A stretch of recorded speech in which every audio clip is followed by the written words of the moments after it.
Depois do showcase da Sony, muita coisa entrou em jogo e muitos questionamentos foram feitos. E no vídeo de hoje, eu quero fazer um react a um vídeo que me fizeram muita propaganda. Me disseram que essa é a melhor crítica construtiva com relação aos erros que a Sony cometeu durante esses últimos tempos. Fato é que as expectativas ainda permanecem.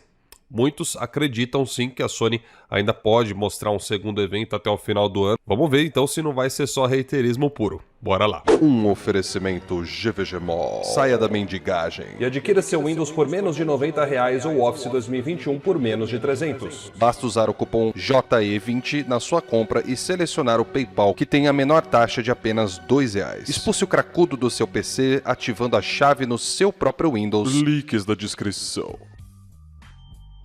Então é isso aí, galera. Esse aqui é o vídeo que me foi recomendado, que é do canal Aperte Start.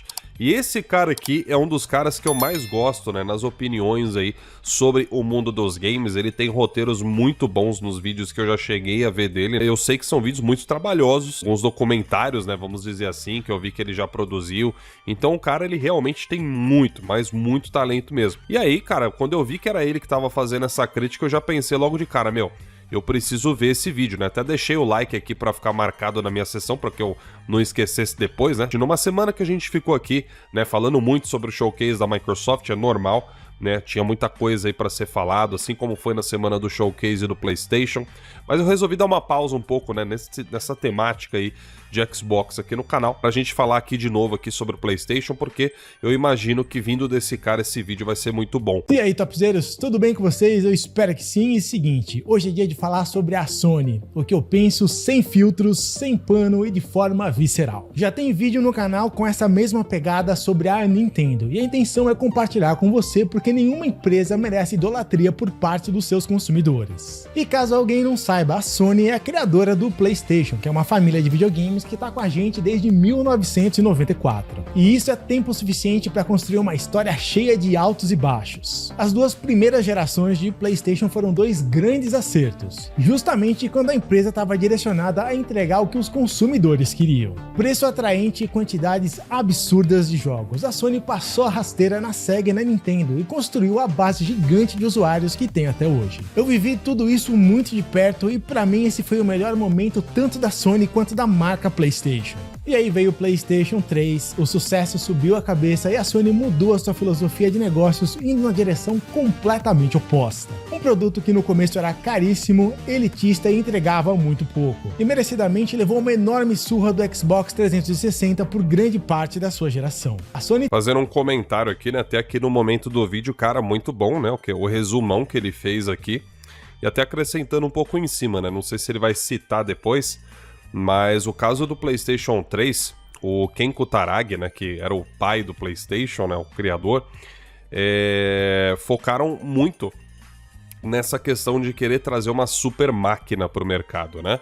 Tanto é que nas propagandas do PlayStation 3 havia um equívoco de marketing, que eu não lembro se foi o Ken Kutaragi, quem foi lá do PlayStation que falou isso, o nome, mas eu lembro que eles faziam a propaganda dizendo que o PlayStation 3 ele não era só um videogame, né? Ele tava mais para um supercomputador caseiro, alguma coisa assim. Os caras fizeram muita propaganda em cima daquele Cell, que é o processador do Play 3, e no fim foi o tiro no pé, né? Vocês já sabem a história, eu já falei bastante aqui no canal. A época do PlayStation 3, ela nunca pode ser esquecida pela Sony, nem pelos donos do PlayStation, porque ela mostrou aquilo que pode acontecer de pior, né? Caso a empresa fique muito soberba, caso a empresa fique muito arrogante. A geração do PlayStation 3, eu falo que a vitória que ela teve em cima da Xbox foi uma vitória, assim, até que bastante pífia, porque ele ficou alguns milhões de unidades na frente do Xbox 360, e essa virada só foi acontecer mais pro final da geração. Mas beleza, tá indo bem aqui, vamos continuar. Ele ficou tão arrogante que na época o Ken Kutaragi, que era CEO e presidente da Sony Computer Entertainment, sugeriu que os consumidores deveriam arrumar um segundo emprego para poder comprar um PlayStation 3. A parada tava nesse nível. A Sony tem essa veia elitista dentro dela que é horrorosa. Ó, outro comentário aqui, tá, em cima do que ele falou. Ele mencionou sobre essa questão do Ken Kutaragi, falando que as pessoas deveriam ter um segundo emprego, né, pra comprar o PlayStation 3. Baita de um posicionamento imbecil. Pra você ver como que esse tipo de arrogância, ele ferra a geração do console. O 360 tava super bem na época do PlayStation 3, vocês lembram, né? Quando chegou no Xbox One, a Microsoft teve a mesma arrogância que a Sony teve quando veio do Play 2. E quem não lembra, por exemplo, se eu não me engano, foi o ex-responsável da divisão da Xbox, que agora me fugiu aqui da memória o nome dele, o que veio antes do Phil Spencer, quando ele falou do Always Online no Xbox One, que tinha aquela questão de DRM, que ele falou, se você quer jogar no console offline, jogue no 360. Ou seja, mano, a galera querendo comprar Xbox One, o cara mete uma dessa, entendeu? Tipo, é a arrogância empresarial, né, cara? Vamos continuar. Aí de tempos em tempos vem à tona. Eu diria que é mais um desejo reprimido de ser como a Apple, ao invés de ser uma marca popular e que cai na boca do povo. Na geração do PlayStation 4, o trampo da Sony foi imensamente facilitado pela falta de habilidade da concorrência, que custou muito a entender que um console de sucesso tem que fazer apenas o básico, o arroz com feijão, que é focar em jogos. E nessa época ela nadou de braçada sem precisar fazer muita força. Foi o segundo melhor momento da Sony. Em termos de mercado brasileiro, a Sony tem um histórico mais favorável do que o da Nintendo, por exemplo. A primeira geração de PlayStation nunca existiu oficialmente por aqui. Era tudo na base do importa-bando, do mercado cinza e da pirataria desenfreada. Mas foi a partir da segunda geração de PlayStation, no comecinho do ano 2000, que a situação começou a se oficializar. E os primeiros jogos localizados para o português começaram a aparecer. Sinal que desde aquela época a Sony já estava encarando o mercado brasileiro como um mercado a ser levado em consideração. Hoje o normal é que no mínimo os jogos da Sony tenham pelo menos tradução dos textos para o português. E os grandes jogos também são dublados, em geral dublagens de alta qualidade, e isso é um ponto bastante positivo. E já o ponto negativo é que o PlayStation 5 é um videogame caríssimo e inacessível para muita gente, especialmente para os brasileiros. O que nos traz ao momento atual, e eu sou da opinião que no momento atual a marca PlayStation está vivendo um período de baixa. Não uma baixa comercial, mas uma baixa intelectual e de posicionamento que é tão ruim quanto. Hoje, a Sony Interactive Entertainment tem a cara do seu CEO, o Jim Ryan, que pra mim é disparado o pior CEO que a Sony já teve. Tudo o que ele diz e faz é pra levar a marca PlayStation para um posicionamento cada vez mais elitista, genérico e descompromissado com a qualidade. A Sony criou seu legado no mundo dos videogames, criando jogos exclusivos mirando na qualidade alta. Dois conceitos que ela abriu mão de uma vez só ao lançar os seus jogos pro PC. E quando a gente olha pro que aconteceu com o port de The Last of Us pro PC, um dos portes mais vagabundos e preguiçosos já vistos, fica evidente que a preocupação em entregar produtos de qualidade também já foi pro saco. E não me entenda. Olha, nessa parte eu discordo um pouco, porque quando se fala em quesito de qualidade,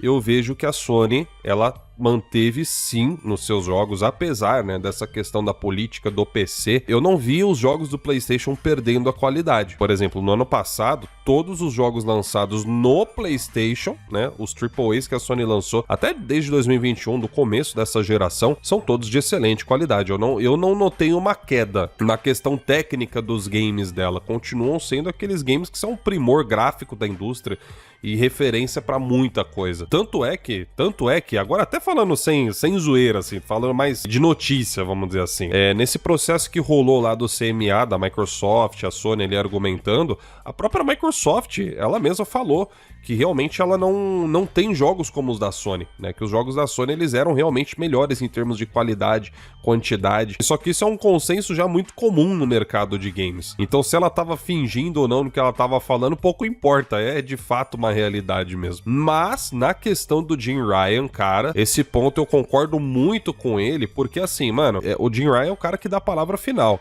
Né? E o cara ter deixado um showcase daquele acontecer com aqueles jogos que a gente viu dos estúdios first party da Sony, mano, o cara tava rindo da cara dos outros. E depois ele ainda fez uma entrevista dizendo que o showcase tinha atendido, né, o objetivo, tinha, sei lá, deixado satisfeito o pessoal, enfim. É um discurso tão, assim, irritante de você olhar o cara fazendo, porque ele tá falando por você e você sabe que não é daquele jeito que você tá se sentindo, você sabe que não é daquele jeito que a comunidade tá se sentindo de verdade. Número muito considerável de pessoas se incomodou e com razão, tá ligado? Então dá a impressão que o cara tá negligenciando isso, né, esse feeling aí. Vamos ver aqui o finalzinho do vídeo. O PlayStation 5 é um baita de um videogame e continua muito forte no mercado. A despeito disso, cada vez que o Jim Ryan abre a boca é para dar má notícias para os consumidores ou para anunciar produtos ridículos, como por exemplo o Projeto Q, um portátil feito para Remote Play, que foi algo que eu entendi errado no vídeo que eu fiz sobre ele. Eu pensava que esse produto seria capaz de jogar jogos na nuvem também, mas não. Ele precisa de um PlayStation 5 para funcionar e somente jogos instalados no PlayStation 5 é que vão poder ser jogados nele. É verdade, é meio inútil mesmo esse basicamente servindo servindo para quando você tá dentro da sua própria casa e não tem como levar o PlayStation 5 para dentro do banheiro para poder jogar. Aí você leva o Projeto Q. Na última reunião a portas fechadas com investidores, o Jim Ryan revelou que em alguns anos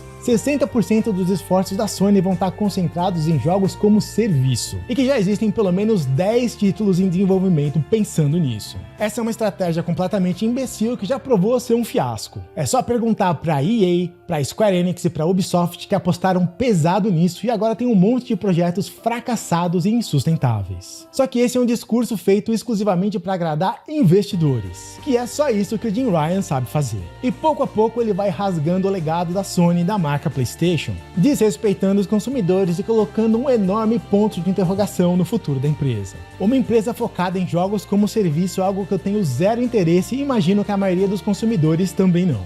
Nessa pegada, o Jim Ryan vai ser o cara que vai conseguir o enorme feito de devolver a bola para as mãos da Nintendo que a Sony roubou muitos anos atrás. E para fazer isso, para entregar o ouro nas mãos do bandido, o cabra tem que ser muito ruim. Mano, vamos lá, né? Bom, galera, sobre essa parte final, cara, primeiramente sobre o vídeo dele, mano, eu não sei o nome desse, né, do autor do canal, mas, meu, muito bom o seu conteúdo, parabéns aí pelo vídeo, ficou muito show. O que ele mencionou do projeto Key, né, do PlayStation, cara, realmente eu acho que foi uma sensação de todo mundo, né? Tipo, pra quê, né? Qual a utilidade disso daí, né? Remote Play no aparelho dedicado pra isso, tá ligado? O diferencial desse projeto aqui é que você teria um DualSense, né, com uma tela no meio do controle pra jogar, mas assim, qual que é a diferença de você já usar o DualSense com a tela do seu celular?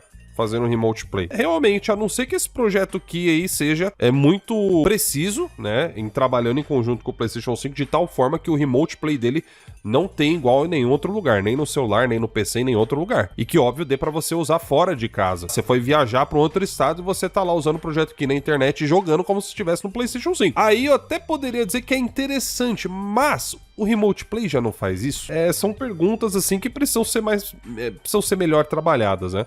E outro ponto que ele mencionou sobre o posicionamento da Sony, pô, 60% de dedicação em jogos como serviço é complicado. Isso aí tava lá nos relatórios, vocês lembram, né, que a gente viu. Não significa que o investimento no single player seja inferior ao que era nos anos anteriores em termos de grana. Agora, em termos de porcentagem, obviamente, fica diminuído, pô, 40% só de foco em jogos single player, ainda que a grana seja alta, o certo não seria focar nos jogos de serviço. Pô, 60% de gasto só com isso, tá ligado? Não é o perfil do dono do PlayStation. E a única coisa que eu discordo no finalzinho é quando ele falou da Nintendo. Eu não acho que a Nintendo vai conseguir superar a Sony, né? Eu não vejo esse cenário acontecendo mais, mas pelo foco dos jogos que a Nintendo faz. A Nintendo, na verdade, ela meio que tá na dela, vamos dizer assim, né? Quem poderia passar a Sony, se pisar na bola, é mais a Microsoft, porque a Microsoft já tem o Xbox, ele é mais parecido com o PlayStation do que o Nintendo. E roda os multiplataformas do mercado que o Nintendo não roda, por exemplo. O Xbox eu acho que é quem teria a maior possibilidade de superar o PlayStation, né, superar a Sony no mercado de games. Mas aí a Sony tem que fazer uma burrada sem tamanho, né? A gente viu esses dias aí, né? O Showcase, estão falando aí que impulsionou as vendas do Xbox. A galera viu que a Microsoft tá trazendo ali finalmente os jogos, independente de estar atrasado ou não. Agora a gente tá entrando em um outro tópico da discussão, né, que não tem a ver com qualidade de showcase, mas sim de games que vão chegar, as promessas. Se a venda do Xbox aumentou, né, devido a esse showcase, isso prova o quê? Aquilo que eu venho falando há anos pra você, que exclusivos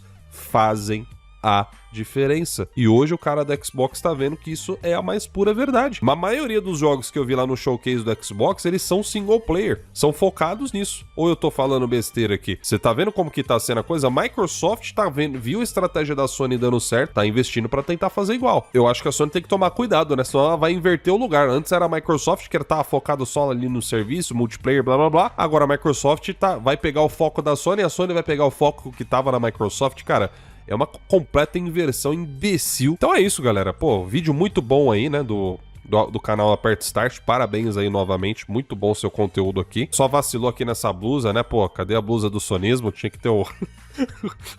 Tinha que ter o Nathan Drake aí. Você botou o mar aí. Vacilão. E é isso, galera. Vamos ficando por aqui, então. Até o próximo vídeo. Abraços e tchau, tchau.